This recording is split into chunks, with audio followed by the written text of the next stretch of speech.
Tingnan nyo guys. Kanina pa siya naghihintay. Ngayon po ay 5:47 PM na. And kanina pa siya naghihintay.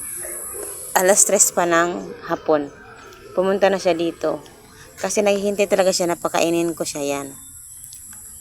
Papalik-balik siya, pupunta siya sa akin. Tapos maghiga ba dyan. So pupunta din siya doon. Doon. Maghiga siya, nakatingin sa akin. So, ngayon dito na naman siya.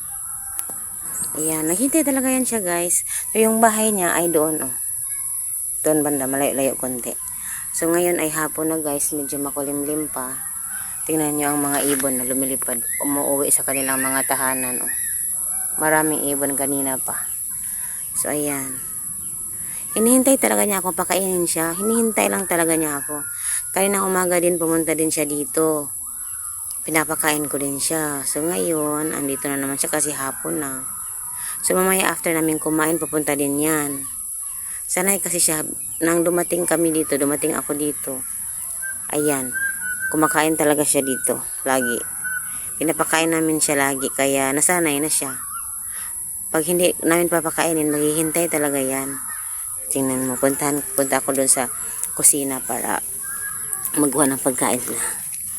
Tatayo yan.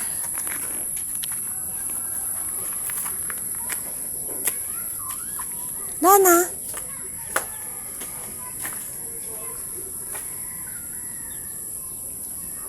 So, ito ang ipapakain ko sa kanya, guys. Kaning mais at konting tuyo.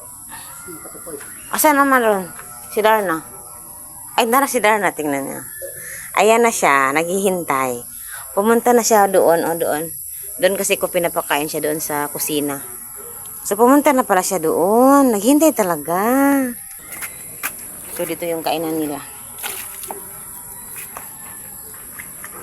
Yan.